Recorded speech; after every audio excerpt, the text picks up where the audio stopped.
అందరికీ నమస్కారం. ఈరోజు మీ అందరికీ నేను వినిపించబోయే కథ పాఠం. రచయిత కల్లె వెంకటేశ్వర శాస్త్రి గారు. ఇక కథలోకి వెళితే, ఆ రోజు ఉదయమే కొడుకు కోడలి మధ్య ఏదో ఆర్గ్యుమెంట్ వినిపిస్తుంటే ఏమిటో అది చూద్దాం అని వారి గది వైపు నడిచింది రాధిక. ఇద్దరూ ఏదో విషయమై వాదించుకుంటున్నారు. కోడలి కళ్ళలో నీళ్లు తిరుగుతున్నాయి. ఏమిటర్రా, ఏమి జరిగింది అంటూ లోనికెళ్ళింది. నా నెక్లెస్ కనిపించలేదత్తయ్యా అంటూ అల్మరా సొరుగులన్నీ వెదకసాగింది స్నేహ. అంతటా చూశారా, లాకర్ నుండి ఎప్పుడు తెచ్చారు అంది రాధిక. వాళ్ళ పెళ్ళప్పుడు పెట్టింది. ఇప్పటి ధరలో దాదాపు 1,00,000 ఉంటుంది. నగల విషయంలో ఇంత అజాగ్రత్త. చివాట్లు వెయ్యాలనిపించింది రాధికకి. అంతలో రాధిక అంటూ భర్త పిలవడంతో తమ గది వైపు నడిచింది. ఏమిటి, అబ్బాయి అమ్మాయి ఇద్దరూ ఏదో వాదించుకుంటున్నారు, ఏమి జరిగిందట అన్నాడు సారథి. కోడలి నెక్లెస్సు కనిపించటం లేదండి, వెతుకుతున్నారు. అయ్యో అలాగా, అంతా వెతికారా? దొరుకుతుందిలే నిదానంగా. ఆ అమ్మాయికి ధైర్యం చెప్పు, వాడికి చెప్పు, అమ్మాయిని ఏమి అనవద్దని అన్నాడు సారథి. బాగుందండి, అంత అజాగ్రత్త అయితే ఎలా? ఆ అమ్మాయి ఏమైనా చిన్నపిల్లనా? పోగొట్టుకున్నది చిన్న వస్తువా? మీరు మరీను ఓదార్చాలట. పిలిచి చీవాట్లు వేయడం పోయి ఆవేశంతో ఊగిపోసాగింది రాధిక. రాధిక ఆవేశానికి నవ్వుకొని, రాధా, ఇంకా నీ ఆవేశం తగ్గలేదా? గతం మర్చిపోయావా? నీ కొడుకు చిన్నప్పుడు నీవు ఎవరింటికో వెళ్ళినప్పుడు వాడి మురుగులు పోగొట్టుకొని పోతే మా అమ్మ కోప్పడితే నీవెంత బాధపడ్డావు మర్చిపోయావా? 4 రోజులు ఆ విషయమే ఆలోచిస్తూ అందరి మీద అలిగి కూర్చున్నావు. ఆ రోజుని గుర్తు తెచ్చుకో అన్నాడు సారథి. భర్త మాట వినగానే రాధిక మనసు గతం వైపు పరుగు తీసింది. పండక్కని పేరంటానికి ఎవరో పిలిస్తే బాబుతో వెళ్ళింది. బయట పిల్లలతో ఆడుకుంటున్న బాబు చేతికి ఉన్న మురుగులు ఎవరో కాజేశారు. ఎంత వెతికినా దొరకలేదు. బాబుకేమీ కాలేదు అని ఊపిరి పీల్చుకొని ఇంటికి వచ్చిన రాధికను విషయం తెలియగానే అత్తగారు మండిపడ్డారు. అంత బిగుతుగా ఉన్న వాటిని ఎవరెత్తుకెళ్తారే?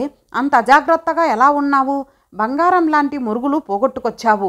మీ పుట్టింటి వాళ్ళనే చేయించమను అని అల్టిమేటం ఇచ్చింది.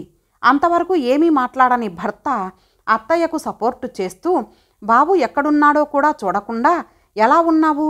కొంచెమైనా జాగ్రత్తగా ఉండక్కర్లేదా అని తననే అనేసరికి కళ్ళలో నీళ్లు తిరిగాయి.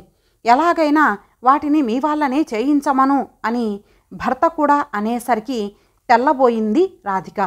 తర్వాత తామిద్దరే ఉన్నప్పుడు, నా మాటలకు నీకు కోపం వచ్చిందా? చూడు, మా అమ్మ దగ్గర అలా అనకపోతే ఆమె నోటికి తాళం పడేదెలా? నీవు నేనన్న మాటలను పట్టించుకోవద్దు. ఓసి పిచ్చిమొహమా, మీ వాళ్లను చేయించమని అడగటం దేనికి? నేనే చేయిస్తాను అని ఎన్నో రకాలుగా తనని సమాధానపరిచాడు. ఆ రోజు తాను పడ్డ వేదన చాలా రోజుల వరకు మరవలేకపోయింది. అత్తగారి మీద ఒక రకమైన ద్వేషాన్ని పెంచుకొని ఆమెకు దగ్గర కాలేకపోయింది. చివరికి ఆమె ఆరోగ్యం బాగాలేక మంచాన పడినప్పుడు కూడా ఏదో మొక్కుబడిగా చేసింది కానీ మనస్ఫూర్తిగా సేవ చేయలేకపోయింది. గతం గుర్తొచ్చిన రాధికకి, ఆ రోజు మా అమ్మ మాటలకి ఎంత బాధపడ్డావు, ఇప్పుడు నీవు అదేగా అన్నది ఎగతాళా, లేదా రేపు నీ కోడలు నీకు సేవ చేస్తుందా అన్న హెచ్చరికో అర్థం కాలేదు రాధికకి. ఇప్పటికైనా అసలు విషయం తెలుసుకోకుండా వాళ్లపై అరవడం తగ్గించు. చదువుకొని ఉద్యోగం చేస్తున్న కోడలు అంత అజాగ్రత్తగా ఎలా పోగొట్టుకుంటుంది అని అన్నట్టుగా అనిపించింది. వెంటనే కొడుకు గదికి వెళ్ళి, ఏమ్మా అన్నీ చూసావా? ఆ విషయం కొద్దిసేపు వదిలేయి, మరలా స్థిమితంగా మరోసారి చూద్దాం.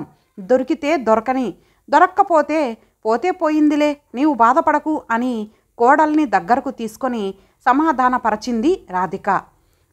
స్నేహముఖం పశ్చాత్తాపంతో నిండిపోయింది. పొరపాటు నాదే అత్తయ్యా. మొన్న ఆఫీస్ కొలీగ్ పెళ్ళికి వేసుకొని వెళ్ళాను. నెక్లెస్ చాలా బాగుందని అందరూ మెచ్చుకున్నారు. ఇంటికి వచ్చేటప్పుడు బ్యాగులో పెడదామని చూసుకునేసరికి కనిపించలేదు. మరలా మ్యారేజ్ హాల్కి వెళ్ళాం.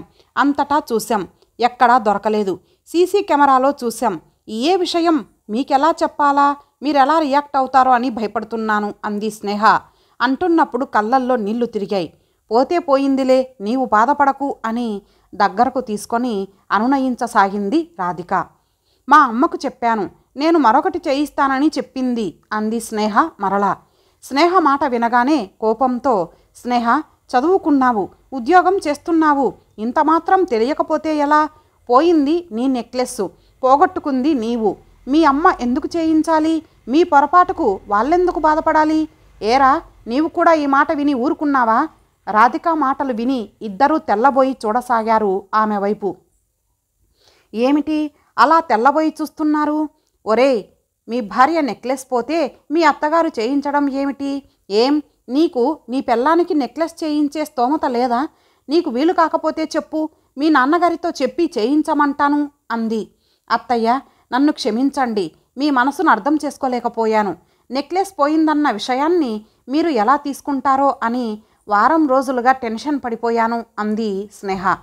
నిజమేనమ్మా, నీ అంత విశాలంగా మేము ఎందుకు ఆలోచించలేదని ఇప్పుడు అనిపిస్తుంది అన్నాడు. పిచ్చి పిల్లలు అని ఇద్దరిని దగ్గరకు తీసుకుంది రాధిక. చాలా థ్యాంక్స్ అత్తయ్య అని అత్తయ్య చేతులు పట్టుకుంది స్నేహ. ఆమె కళ్ళల్లో ఆనందం, కృతజ్ఞత తొంగి చూస్తున్నాయి.